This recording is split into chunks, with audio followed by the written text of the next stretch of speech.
ముచ్చటగా మూడోసారి ప్రధానిగా బాధ్యతలు చేపట్టబోతున్నారు నరేంద్ర మోడీ. ఆయనతో పాటు 60 మందికి పైగా కేంద్ర మంత్రులుగా ప్రమాణ స్వీకారం చేయబోతున్నారు. ఎన్డీఏలోని అన్ని భాగస్వామ్య పక్షాలకు కేంద్ర కేబినెట్ లో బెర్తులు దొరికాయి. కానీ నేషనలిస్ట్ కాంగ్రెస్ పార్టీ ఎన్సీపీ మాత్రం మోడీ టీంలో చోటు దక్కలేదు. వాస్తవానికి కేంద్ర మంత్రి పదవికి ఒకరి పేరును సూచించాల్సిందిగా ఎన్సీపీని కోరింది బీజేపీ. ఇండిపెండెంట్ ఛార్జ్ గల సహాయ మంత్రి పదవిని ఇస్తామని చెప్పింది. దీంతో ప్రఫుల్ల పటేల్ ను సూచించింది ఎన్సీపీ. అయితే ఇప్పటికే తాను కేంద్ర మంత్రిగా పనిచేసిన విషయాన్ని గుర్తు చేశారు ప్రఫుల్ల పటేల్. అందువల్ల సహాయ మంత్రి పదవిని చేపట్టడానికి అనాసక్తిని చూపించారట. దీంతో కేంద్ర మంత్రివర్గంలో ఎన్సీపీకి ప్రాతినిధ్యం లేకుండా పోయింది.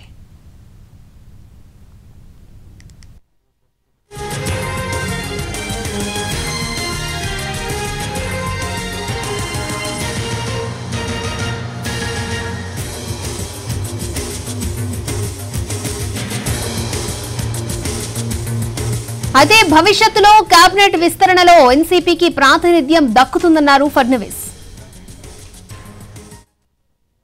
मला आमच्या वतीनं किंवा सरकारच्या वतीनं एक जागा ऑफर करण्यात आली होती. राज्यमंत्री स्वतंत्र प्रभार अशा प्रकारे ही जागा त्यांना देण्यात आली होती. परंतु त्यांचा आग्रह असा होता की आमच्याकडनं श्री प्रफुल्ल पटेल यांचं नाव फायनल आहे आणि ते आधी मंत्री राहिलेले आहेत. त्यामुळे त्यांना आम्हाला राज्यमंत्री स्वतंत्र प्रभार हे करता येणार नाही. मात्र आपल्याला देखील ही कल्पना आहे की जेव्हा अलायन्सचं युतीचं सरकार असतं त्यावेळी काही निकष तयार करावे लागतात, कारण अनेक पक्ष सोबत असतात. त्यामुळे एका पक्षाकरता तो निकष मोडता येत नाही. पण मला विश्वास आहे की भविष्यामध्ये जेव्हाही एक्सपान्शन होईल त्यावेळी निश्चितपणे त्यांचा विचार त्या ठिकाणी होईल. सर, राष्ट्रवादी काँग्रेस पक्षाचा पुढे जाऊन काही समावेश होणार आहे का? आता नाराजी त्यांची आत्ताही समावेशाचा प्रयत्न करण्यात आला, किंबहुना ऑफर आमच्याकडनं देण्यात आली होती. त्यांनी सांगितलं की आम्ही तुम्ही आम्हाला पुढच्या वेळेस दिलं तरी चालेल, पण आम्हाला मंत्रीपद द्या. कुठली नाराजी नाही त्यांची आता आहे तो फारसा चांगला राज्यात दिसला नव्हता. राष्ट्रवादीचा परफॉर्मन्स जो आहे तो फारसा चांगला दिसला नव्हता. त्यामुळे कदाचित हे होते असं म्हणायचं. राष्ट्रवादीची उपयुक्तता संपली आहे का? दीपेश, मला असं वाटतं की पुन्हा एकदा आपल्या सर्वांना समजेल अशा शब्दांमध्ये, म्हणजे आपल्याला म्हणजे आपल्या जे काही प्रेक्षक आहेत त्यांना समजेल अशा शब्दांमध्ये सांगतो, राष्ट्रवादी काँग्रेसला आमच्या वतीनं मग घटली की वाढली तो विषयच नाही आहे ना. कारण शिंदे साहेबांचा आणि आमच्या संख्याबळावर तो खूप अंतर आहे.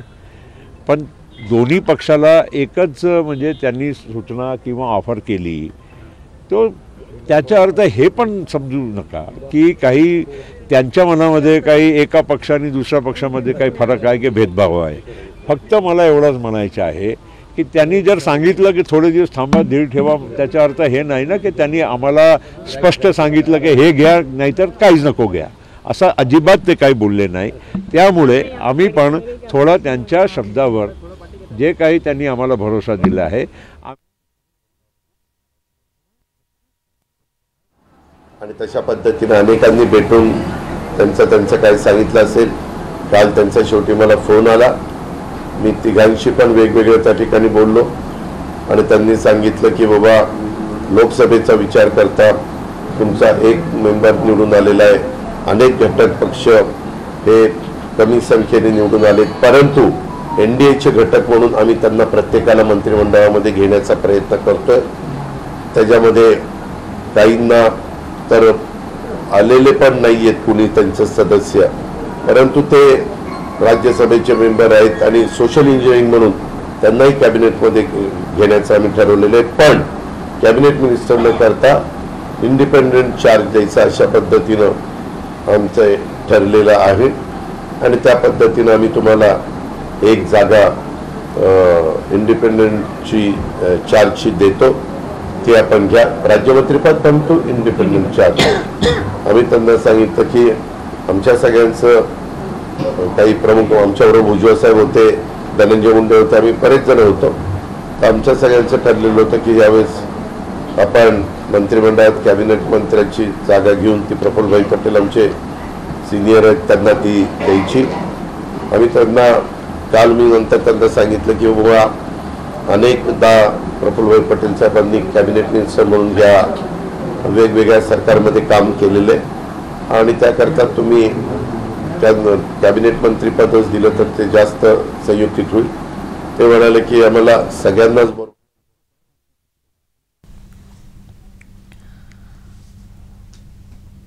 ముచ్చటగా మూడోసారి ప్రధానిగా బాధ్యతలు చేపట్టబోతున్నారు నరేంద్ర మోడీ. ఆయనతో పాటు 60 మందికి పైగా కేంద్ర మంత్రులుగా ప్రమాణ స్వీకారం చేయబోతున్నారు. ఎన్డీఏలోని అన్ని భాగస్వామ్య పక్షాలకు కేంద్ర కేబినెట్ లో బెర్తులు దొరికాయి. కానీ నేషనలిస్ట్ కాంగ్రెస్ పార్టీ ఎన్సీపీకి మాత్రం మోడీ టీంలో చోటు దక్కలేదు. వాస్తవానికి కేంద్ర మంత్రి పదవికి ఒకరి పేరును సూచించాల్సిందిగా ఎన్సీపీని కోరింది బీజేపీ. ఇండిపెండెంట్ ఛార్జ్ గల సహాయ మంత్రి పదవిని ఇస్తామని చెప్పింది. దీంతో ప్రఫుల్ పటేల్ ను సూచించింది ఎన్సీపీ. అయితే ఇప్పటికే తాను కేంద్ర మంత్రిగా పనిచేసిన విషయాన్ని గుర్తు చేశారు ప్రఫుల్ పటేల్. అందువల్ల సహాయ మంత్రి పదవిని చేపట్టడానికి అనాసక్తి ప్రదర్శించారు. దీంతో కేంద్ర మంత్రివర్గంలో ఎన్సీపీకి ప్రాతినిధ్యం లేకుండా పోయింది. అయితే భవిష్యత్తులో కేబినెట్ విస్తరణలో ఎన్సీపీకి ప్రాతినిధ్యం దక్కుతుందన్నారు ఫడ్నవీస్. రైట్, ఓవరాల్ గా ఇదే ఇష్యూకి సంబంధించి లేటెస్ట్ అప్డేట్స్ మా ప్రతినిధి ప్రసాద్ మనకి ఫోన్ లైన్ లో అందించడానికి సిద్ధంగా ఉన్నారు. ప్రసాద్, భాగస్వామ్య పక్షాలకు సముచిత రీతిలోనే స్థానం కల్పించాలని చెప్పి ఆలోచించారు. ఇందులో భాగంగా చర్చలు జరిపిన సందర్భంగా 10 మంది ఎంపీలు ఉన్నటువంటి వాళ్ళకి ఒక కేబినెట్ పదవి ఇవ్వాలని, ఒక సహాయ మంత్రి పదవి ఇవ్వాలని చెప్పి నిర్ణయం తీసుకున్నారు. అది ఒక ఫార్ములా లాగా రూపొందించుకోవడం జరిగింది. అయితే ఎవరెవరైతే పార్టీ అధ్యక్షులుగా ఉండి వాళ్లే ఎంపీగా ఎన్నికయ్యి సంఖ్యాబలం లేకపోయినప్పటికీ కూడా 2-3 ఎంపీలు ఉన్నప్పటికీ కూడా వారికి కేబినెట్ పదవి ఇవ్వాలని చెప్పి ఆ ఫార్ములాలో ఒక భాగం. అయితే అజిత్ పవార్ ఉన్నటువంటి అంశం ఏంటంటే అజిత్ పవార్ తానుగా పార్టీ అధ్యక్షుడిగా ఉండి ఎంపీగా రాలేదు. ఇక్కడికి తనకు చెందినటువంటి ఎంపీలకు సంబంధించి ఎవరినొకరిని ప్రపోజ్ చేయాలి. కాబట్టి తక్కువ సంఖ్యగా ఉన్నటువంటి ఎంపీలకు సంబంధించి గతంలోనే కేంద్ర మంత్రిగా చేసిన ప్రఫుల్ పటేల్ ను సూచించడం జరిగింది. అయితే సహాయ మంత్రి పదవి ఇచ్చేందుకు మాత్రమే ఈ ఫార్ములా ప్రకారం వాళ్ళకి అర్హత ఉంటుంది కాబట్టి దానికి అంగీకరించలేదు బీజేపీ అగ్రనాయకత్వం. అయితే దీని సందర్భంగా తిరిగి మరో విడతలో విస్తరణ కార్యక్రమం ఉన్నప్పుడు ఆలోచించి నిర్ణయం తీసుకుంటామని చెప్పి బీజేపీ అగ్రనాయకత్వం ఆ మేరకు చెప్పింది. కాబట్టి ప్రస్తుతానికి మాత్రం ఈ విడతలో తొలి విడతలో అజిత్ పవార్ వర్గం నేషనలిస్ట్ కాంగ్రెస్ పార్టీ ఎన్సీపీకి కేంద్ర మంత్రివర్గంలో స్థానం లభించలేదు. తదుపరి విస్తరణ కార్యక్రమంలో ఏదైనా ఉండే అవకాశం ఉన్నట్టుగా తెలిసింది. ప్రస్తుతానికి మాత్రం ఈసారి మాత్రం ఎన్సీపీకి అవకాశం లేకుండా పోయింది. అందరికీ భాగస్వామ్య పక్షులందరికీ కూడా సముచితమైన రీతిలోనే స్థానం కల్పించారు. ఉదాహరణకు రామ్విలాస్ పాస్వాన్ కుమారుడు సంఖ్య తక్కువగా ఉన్నప్పటికీ కూడా అతనే అధ్యక్షుడిగా ఉండి అతనే ఎంపీగా ఎన్నికయ్యాడు కాబట్టి అధ్యక్ష హోదాలో పార్టీ అధ్యక్షుడిగా ఆయన సముచిత గౌరవం చెప్పి ఆయనకి కేబినెట్ పదవి ఇచ్చారు.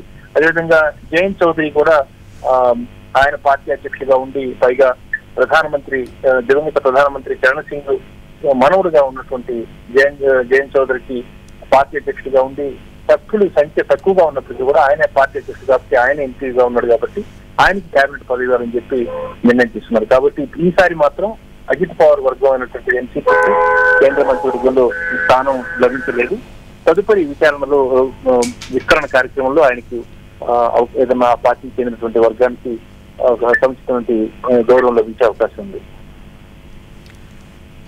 Okay Prasad, thank you.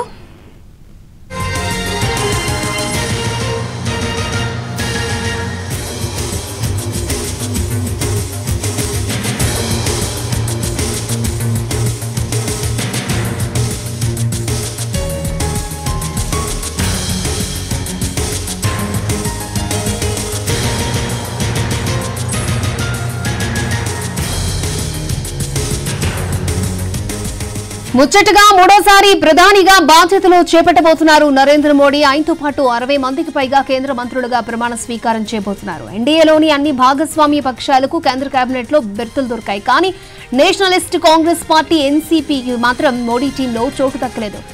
వాస్తవానికి కేంద్ర మంత్రి పదవికి ఒకరి పేరును సూచించాల్సిందిగా ఎన్సీపీని కోరింది బీజేపీ.